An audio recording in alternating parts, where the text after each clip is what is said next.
राधे राधे। मैं बतला रहा था कि तुम्हारा जो जन्म होता है तुम्हारी इच्छा से होता है, और मनुष्यों का और जीवों का जन्म होता है अपने प्रारब्ध के अनुसार, अपने कर्मों के भोग के अनुसार। तो तुम्हारा जन्म और तुम्हारा कर्म दोनों दिव्य हैं। दिव्य कैसे हैं? क्योंकि वो प्रकृति के बंधन से मुक्त हैं।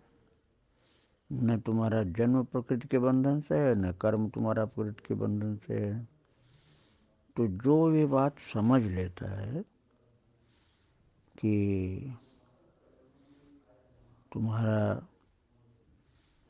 धर्म की स्थापना के लिए, अधर्म का नाश के लिए और भक्तों के उद्धार के लिए, दुखियों के उद्धार के लिए जन्म होता है, क्योंकि तुम सबके सच्चे मित्र हो, सबके सच्चे प्रेमी हो, सबके सच्चे परोपकारी हो, और तुमसे ज़्यादा कोई हितैषी नहीं है।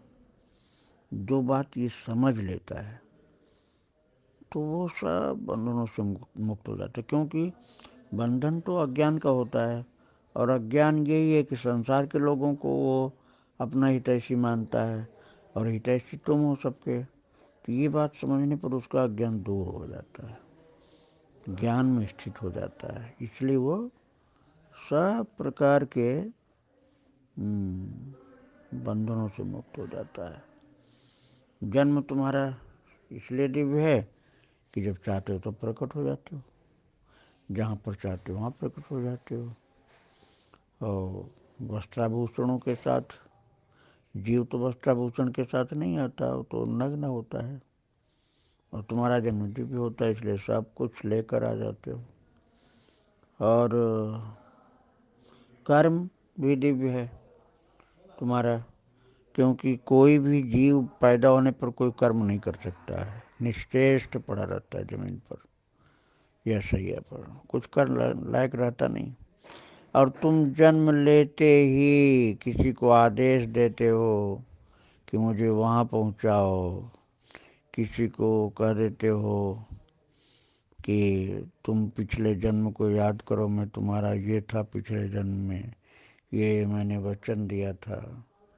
तो ये सारी बातें तुम कर लेते हो जन्म लेते ही। किसी का उद्धार कर देते हो, किसी के लिए दंड भी दे सकते हो। तो ये सब तुम्हारे जन्म लेते ही सारे कार्य कर्म के शुरू हो जाते हैं। इसलिए तुम्हारे कर्म भी दिव्य हैं, तुम्हारा जन्म भी दिव्य है।